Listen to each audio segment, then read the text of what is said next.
कक्षा 11वीं अध्याय 6 का मोस्ट इम्पोर्टेंट सवाल परीक्षा में आता है, और इम्पोर्टेंट सवाल इसलिए मैं करवा रहा हूं, है ना। मोस्ट आईएमपी क्वेश्चन है, इस टाइप क्वेश्चन न्यूमेरिकल आते हैं, है ना।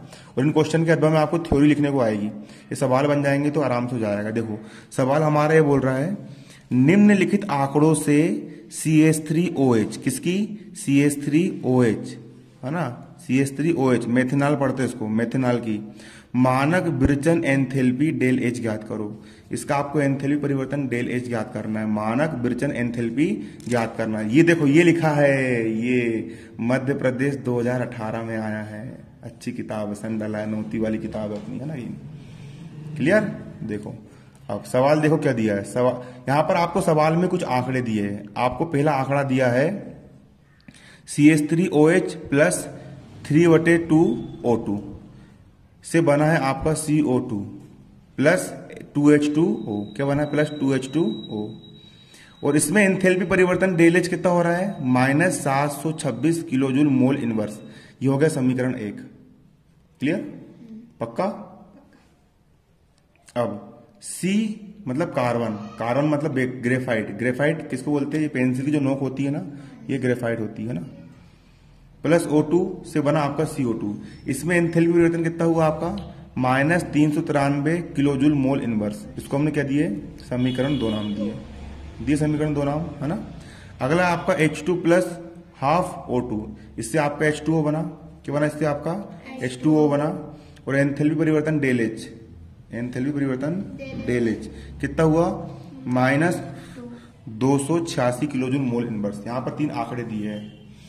आपको इन आंकड़ों की सहायता से क्या बनाना मालूम है? CH3OH बनाना है। क्या बनाना है? CH3OH बनाना है। तो CH3OH कैसे बनेगा? हमको देखो निम्न समीकरण प्राप्त करना है, हमें निम्न समीकरण प्राप्त करना है। अगर हम एक कार्बन और 2H2O मतलब 2 दूनी 4 हाइड्रोजन और 1/2 O2 मतलब 1 ऑक्सीजन को ले तो एक कार्बन का एक कार्बन, हाइड्रोजन यहां पर कितने हैं? 2 दूनी 4, 3 और 1 4, हो गए 4 हाइड्रोजन। और नीचे के 2 से ऊपर का 2 याला 2 कट गया, एक O बचा, एक यहां पर क्या बचा? O बचा। तो CH3OH बनाना है, हमको क्या बनाना है? CH3OH बनाना है।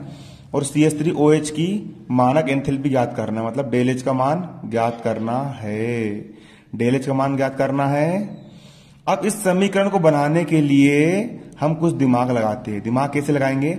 हमने समीकरण 2 को 2 गुणा समीकरण 3 से जोड़ दिया। हमने समीकरण में 2 से गुणा कर दिए, समीकरण 2 में 2 से क्या कर दिए? गुणा कर दिए, और समीकरण 3 में जोड़ दिए। समीकरण 2 आपका जे है, ये समीकरण 1 हो गया, ये समीकरण 2 हो गया। इस समीकरण 2 में हमने कितने गुणा करे? 2 का, तो 2 का गुणा यहां भी हो जाएगा, 2 का गुणा यहां भी हो जाएगा, 2 का गुणा यहां भी हो जाएगा, हो गया 2 से गुणा। और 2 से गुणा करने के बाद हमने क्या कर दिया? इसको समीकरण 3 में जोड़ दिए। समीकरण 3 में हमने क्या कर दिए? जोड़ दिए। अब समीकरण 2 में हमने 2 से गुणा करे, कितने से गुणा करे? 2 से गुणा करे, है ना। यहां पर हमने डायरेक्ट जोड़ दिया, डायरेक्ट क्या कर दिया? उसने जोड़ दिया। मैं आपको कॉपी में जोड़ के दिखाता हूं, फिर वाली स्टेप आएगी, है ना। देखिए समीकरण 2 क्या है आपका समीकरण 2 क्या है? समीकरण 2 क्या है आपका? समीकरण 2 आपका जी लिखा है, C plus O2 is equal to CO2, जी लिखा है। इसमें कितने गुणा करना है? 2 का। और किससे जोड़ना है आपको? H2 plus 1/2 O2 is equal to H2O, इसी से जोड़ना है इसी से, क्या नहीं जोड़ना है? जोड़ना है। देखो यहां पर क्या बोला इसने?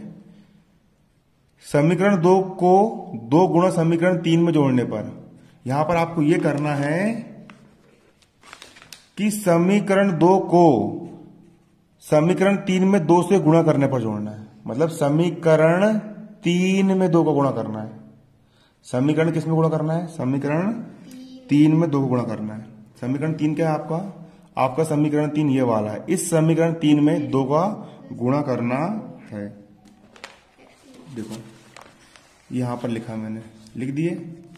ये आपका समीकरण 2 था, और ये आपका क्या था? ये आपका समीकरण 3 था। इसमें कितने गुणा करना है, 2 का गुणा करना है और इन दोनों को जोड़ना है। समीकरण 2 है ना, और समीकरण 3, समीकरण 3 में 2 को गुणा करना है और 2 में जोड़ना है। अब देखिए हम कैसे करेंगे। यहाँ पर सी का हो गया सी, प्लस का हो गया प्लस, O2 का हो गया O2 इजिकल टू CO2 का यहाँ पर हो गया CO2। अब इसमें 2 गुणा करूंगा, H2 गुणा 2 क्या हो जाएगा यहाँ पर 2H2, धन का धन, O2 1/2 O2 गुणा 2। अगर यहाँ पर मैं 1/2 O2 में अगर मैं 2 को गुणा करूंगा, 2 से तो कट जाएगा, सिर्फ कितना बचेगा O2 बचेगा। तो यहाँ पर सिर्फ कितना बचा O2 इजिकल टू 2 का मल्टीप्लाई इससे भी हो जाएगा, तो यहाँ पर क्या जाएगा 2H2O। दोनों को हम जोड़ रहे हैं, जोड़ेंगे C का हो गया C प्लस 2H2 का यहाँ पर हो जाएगा 2H2 प्लस 1 O2 और 1 O2 कितने O2 2 O2 is equal to CO2 का CO2 प्लस 2H2O का 2H2O। आई वाली कंडीशन जोड़ने पे किसी ने यहाँ पर डायरेक्ट लिख दिया बुक वाले ने, देखो ये लिखा है यहाँ पर C plus 2H2 plus 2O2 is equal to CO2 plus 2H2। आई वाली कंडीशन देखिए, ये वाली कंडीशन हमारी यहाँ पर आ चुकी थी। आपको ये काम समीकरण में तो करना ही है, लेकिन साथ साथ एंथैल्पी में करेंगे ना। हमने समीकरण 3 में 2 का गुणा करे, मतलब कि यहाँ पर 2 का गुणा करे, यहाँ पे 2 का गुणा करे, यहाँ पे 2 का गुणा करे, और गुणा करने के बाद फिर हमने इस समीकरण में इसको जोड़ दिए। तो समीकरण 3 में 2 का गुणा करने के बाद और समीकरण 2 में जोड़ने के बाद हमको समीकरण कौन सा मिला, हमको समीकरण ये वाला प्राप्त हुआ हमको वाला समीकरण प्राप्त। ये समीकरण हमको प्राप्त हुआ, तो अब एंथैल्पी परिवर्तन देखो, तो जब हमने यहां पर 2 को गुणा करे तो यहां पर भी आपको 2 का मल्टीप्लाई करना पड़ेगा। कितने मल्टीप्लाई करना पड़ेगा 2 का, और 2 का गुणा करने के बाद उसको आपको इसके साथ जोड़ना पड़ेगा।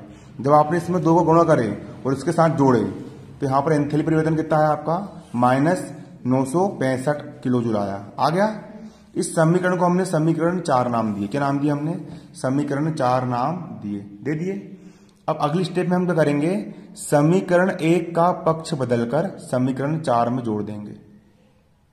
क्या करेंगे, समीकरण 1 का पक्ष बदलकर समीकरण 4 में जोड़ देंगे।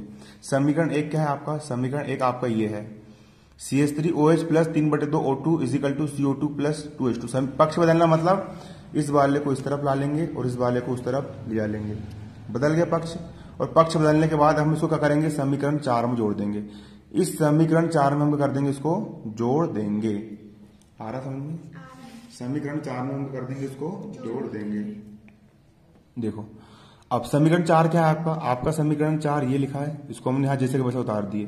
C का C, 2H2 का 2H2, O2 का O2, CO2 का CO2, 2H2O का 2H2O। इसकी एंथैल्पी यहाँ पे उतार दिए। अब समीकरण 1 का पक्ष बदल दो, इसको जवाजू ला लो, इसको जवाजू ले जा लो। CO2 प्लस 2H2O यहाँ पर आ जाएगा, CO2 प्लस 2H2O, और उस तरफ वाला जो है वो इस तरफ आ गया, आगे इस तरफ पक्ष बदल गया। इसका एंथैल्पी परिवर्तन आपको इतना दिया। अब जोड़ देंगे, जोड़ना सीखो, अरे बच्चों जोड़ना सीखो। बराबर किस तरफ 2H2O धन का है, इस तरफ आया क्या हो जाएगा ऋण का। ऋण के 2H2O से धन का 2H2 कट गया, कटा कि नहीं कटा। इस तरफ 2O2 है, इस तरफ कितना है 2O2 है, और इस तरफ कितने O2 है 3/2 O2 है। इसको छोड़ो अभी, देखो पेंसिल दिखाओ, देखो इस तरफ 2H2O धन का है, इस तरफ आएगा ऋण का जाएगा, तो ऋण के 2H2O से धन का 2H2O कट गया। CO2 इस तरफ धन का है, इसको इस तरफ लाइन क्या हो जाएगा ऋण का, है ना। तो यहाँ पर धन के CO2 से ऋण का CO2 क्या हो गया, यहाँ पर कट गया। आ रहा आपको समझ में। अब यहाँ पर क्या बचा, C बचा, C का यहाँ पर C लिख दिए। 2H2O का यहाँ पर क्या बचा 2H2O। इस तरफ कितने O2 है 2O2 है, इस तरफ कितने O2 है 2O2 है, और इस तरफ कितने O2 है 3/2 O2 है। इस तरफ 3/2 O2 का है धन का है, इस तरफ 3/2 O2 का है धन का है, उसको इस तरफ लाइन क्या हो जाएगा ऋण का। देखो इस तरफ 3/2 O2 का है धन का है, इस तरफ 2O2 का यहाँ पर क्या हो गया आपका 2O2 हो गया।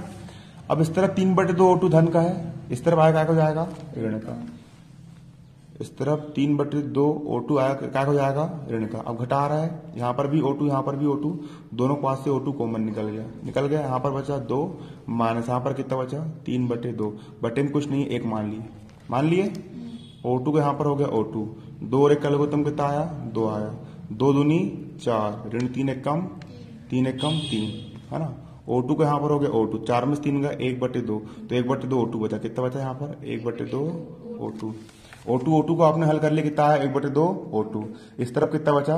CH3OH बचा। ये धन वाला है, ऋण वाला घट जाएगा। 965 में से 776 घटे 229 बचा। बड़ी संख्या ऋण की चिन्ह का आएगा? ऋण का। ये हो गया आपका